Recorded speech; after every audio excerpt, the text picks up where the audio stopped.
குழந்தையின்மை நீங்கி புத்திர பாக்கியம் பெற 108 திவ்ய தேசங்களில் 63வது தேசமாக விளங்கும் மாமல்லபுரம் தலசயன பெருமாள் கோயில் காஞ்சிபுரம் மாவட்டம் உலக வரலாற்று சிறப்புமிக்க சுற்றுலா ஸ்தலமான மாமல்லபுரத்தில் அமைந்துள்ளது. 108 திவ்ய தேசங்களில் 63வது தேசமாக விளங்கும் தலசயன பெருமாள் கோவில்.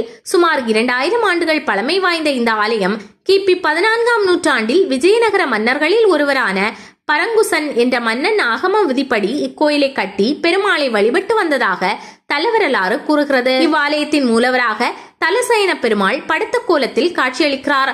தாயாராக நிலமங்கை தாயாரும் காட்சியளித்து வருகிறார். இந்த பெருமாள் தன் வலது கரத்தை தன் மார்பின் மீது உபதேச முத்திரையாக வைத்துள்ளார். இதனால் தலத்தில் உள்ள பெருமாளை தரிசித்தால் திருப்பார்க்கடல் வைகுண்டநாதனை தரிசித்த பலன் கிடைக்கும் என்பது ஐதீகம். இத்தலம் 12 ஆழ்வார்களில் பூதத்தாழ்வு அவதரித்த தலமாக கூறப்படுகிறது. வரலாற்று சிறப்புமிக்க புண்டரீக மகரிஷி பாதம் பட்ட இந்த புஷ்கரணி தெப்பக்குளத்தில் மாசி மகத்தன்று தலசயன பெருமாளுக்கு தெப்ப உற்சவம் நடைபெற்று வருகிறது. மூலஸ்தானத்தில் 4 திருக்கரங்களுடன் ஸ்ரீதேவி பூதேவி இல்லாமல் படுத்த நிலையில் வேறு எங்கும் இல்லாத எளிமையான திருக்கோலத்தில் தலசயன பெருமாள் காட்சியளிக்கின்றார். நிலம் சம்பந்தப்பட்ட பிரச்சனைகள் தீரும். சுமங்கலி பெண்களுக்கு மாங்கல்ய பலம் கூடும். திருமண தடைகள் நீங்கி திருமண பாக்கியம் உண்டாகும். குழந்தையின்மை நீங்கி புத்திர பாக்கியம் உண்டாகும் என்பது பக்தர்களின் நம்பிக்கை. 12 ஆழ்வார்கள் இக்கோயிலில் தனித்தனி சன்னதிகளில் உள்ளனர்.